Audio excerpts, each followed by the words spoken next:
Welcome to the Dermastore Podcast. A chat about all things skincare, skin health. And if you're a real skin nerd, we hope you'll join the conversation.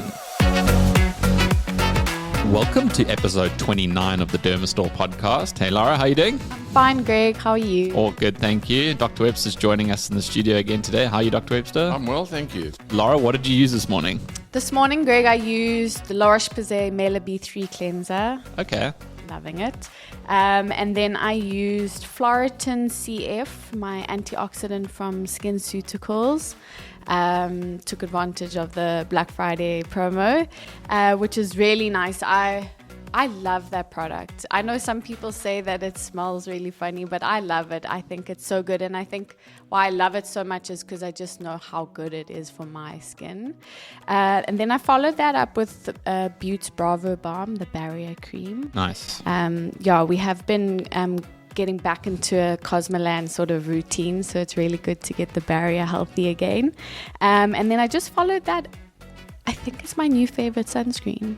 It's the Avene Ultra Fluid Protect. It is so nice. It's got the slightest tint, so it just gives you almost that uniform sort of clarity on the skin. So that was my routine. Yeah. What did you get up to this morning? I actually used the Jagobe Glycerin Hydra Cleanser, the new one. I am loving that cleanser. I think it's a game changer. It just is such a well-balanced cleanser. It's got all the ingredients that you would love, and it's super simple. It's non-fragranced. It does the cleansing. It foams up nicely, but it feels so protected. So I used that. And then I'm testing Huxley's new range. It's called Huxley 2.0, which is amazing. Quite a departure from where Huxley's come from, but it's very exciting. And they've got a serum, which I'm loving. So I used that. And then after the serum, I used Huxley's Stay Safe Sun Essence. The little blue guy. Yeah. Okay. So just a simple, didn't actually use a moisturizer or anything. Although I did go for a run and I used the SkinCeuticals Phytocorrective Mask when I came back. Nice. Sometimes when you come back from a run, you feel a little bit inflamed. So I just used that. Okay, cool. On to today's episode, we're chatting about teen skin. This is a concern that's coming up a lot on our support. I feel like parents are really looking for answers. So we thought what better opportunity or platform to chat about this than on our podcast. So obviously teen skin it's a broad topic. We're going to try and keep it as concise as possible. But it really is... It's changed. People's perception of skincare has changed. I was thinking back on my run this morning, when we started Dermastore 10 years ago and we spoke about an alpha hydroxy acid, started by Neostrata. People were like, what are you talking about? Don't talk Greek to me. And now teenagers can wrap off retinoids, AHAs. So it's an interesting dynamic and obviously fueled by social media that people are a lot more aware and skincare has just become standard. It was always kind of an optional thing or maybe something that people with a bit more money or had the time and luxury to do, but now it's just a standard thing in people's lives. And teenagers, I don't think teenagers should be on social media before 16. And I know there's a lot of laws coming into effect internationally about reducing, especially teen girls, to social media. But you almost can't stop it in a way, and peer pressure is always going to be a thing. This kind of push towards teenagers using skincare, and is it good or is it bad? And I think there's two sides to the story. I think there's the good side is that it shows discipline. You're using your routine. Self-care is important. To have that time for yourself and looking after the health of your skin. And obviously the downside is just being too overly invested in waste money, go down the wrong path with misinformation. You can do damage to your skin barrier. So we're going to try and clear it up today and hopefully give some tangible advice. So Dr. Webster, in your practice setting, obviously you see a lot of teenagers with acne. Can you run us through the sort of stages of acne progression? So at the onset of acne, it's the male hormone testosterone that works on the sebaceous gland. So the first stage is seborrhea, and that means your skin becomes more oily. So that's the first stage, the first sign on the skin of puberty. And that's where you need to use the appropriate slightly foaming cleanser. You could use a product with salicylic acid in it or silymarin, and then obviously the appropriate non-comedogenic lightweight sunscreen. The next stage is what we call comedonal acne. So that means you start developing blackheads and whiteheads. So an open comedone is a blackhead, and that's where the ingredient you need to look for is the topical retinoids as well as azelaic acid. So you get prescription retinoids and you get non-prescription retinoids. So you need to look for those. And then you get a closed comedone, and that is a whitehead. And the only way of getting a whitehead is to actually physically remove it. Ideally not yourself. No, not yourself. No. I think maybe sometimes your mother will try or whatever. Yeah. But ideally you need to visit a skin therapist to do it properly under sterile conditions, etc. I think it's important if you do pop your pimples or do your own extractions, you are actually causing more damage. Yes. And you will ultimately cause scarring.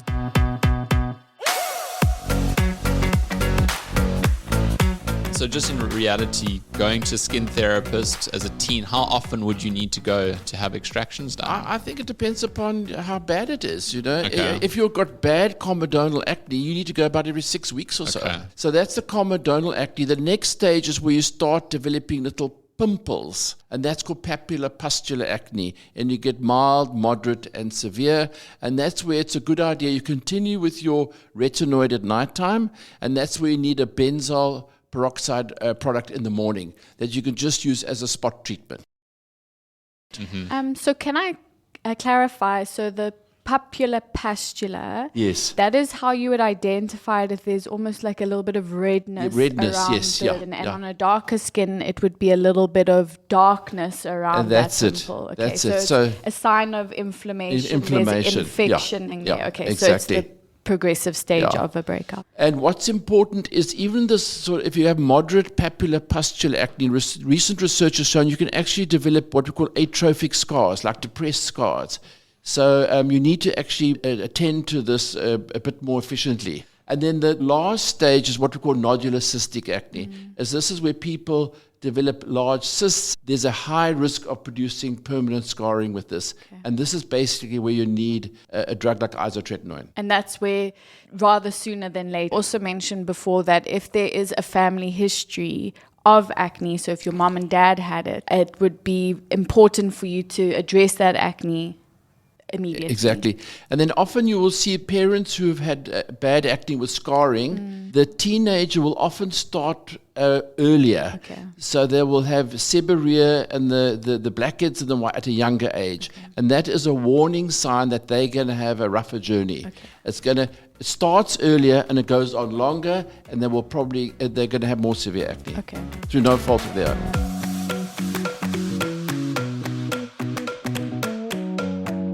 Okay, so that's the stages of acne development, and obviously in certain skin tones as well, you're going to get PIH, especially in darker skin tones.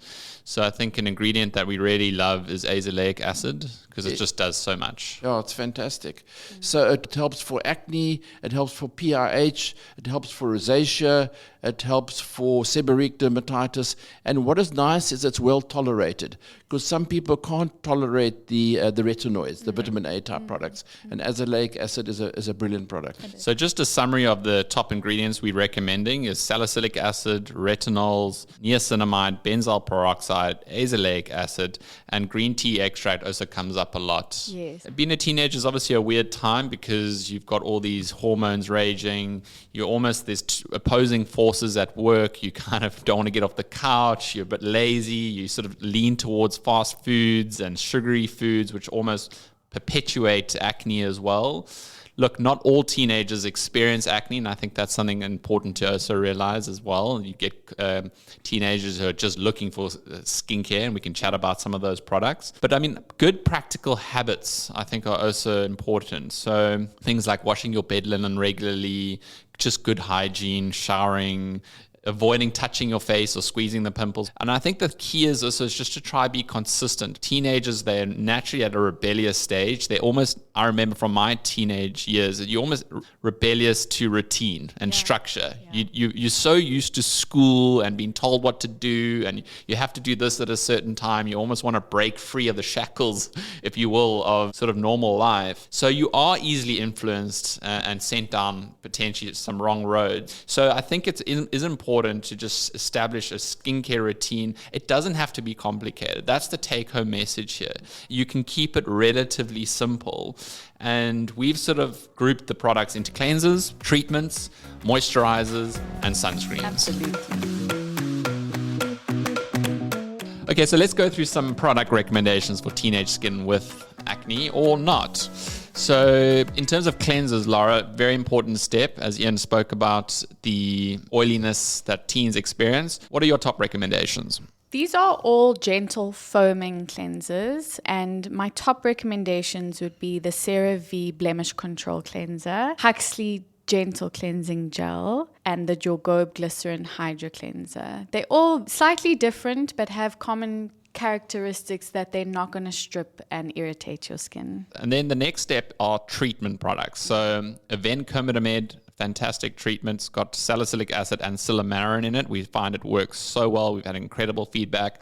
CeraVe Blemish Control Gel, salicylic acid-based treatment as well. You can also use Hyastic spot treatment with benzoyl peroxide, which is a great one. And then one I love is the Jorgobe azelaic acid serum because it just targets so much. We mentioned PIH patients, fabulous recommendation. In terms of moisturizers? Moisturizers, again, it's that lightweight, non-comedogenic product that we're looking for. So Marty Derm has a really beautiful acne over creamy gel moisturizer. pH Formula has this gorgeous, soft, hydrating moisturizer called the Spot On Moisture Balance. And what I love about Jorgobe's Bioactive Balancing Moisturizer is it's fragrance-free, so it's very neutral, very calm on the skin.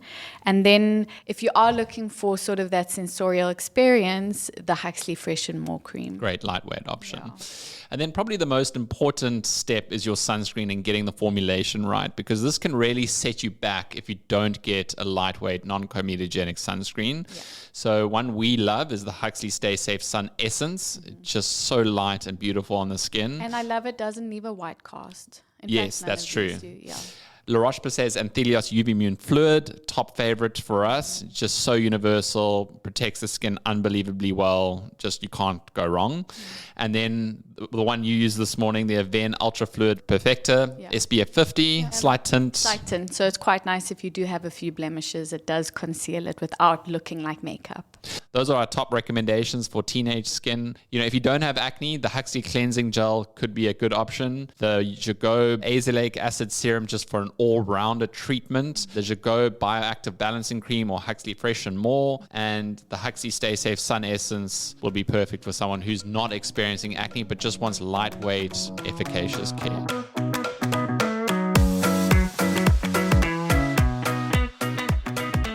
Dr. Webster, what would you say are your key takeaways for a teenager who is going through acne, the acne stages? So number one, I think in this day and age, nobody should end up with permanent scarring.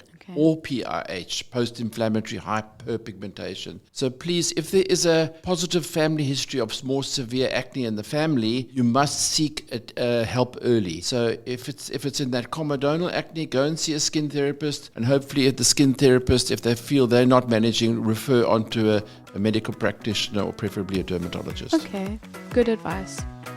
That's all for today's episode. Thanks again, guys, for joining us, and we'll catch you next time. Bye. Don't forget to subscribe if you're keen to learn more about what we have to say.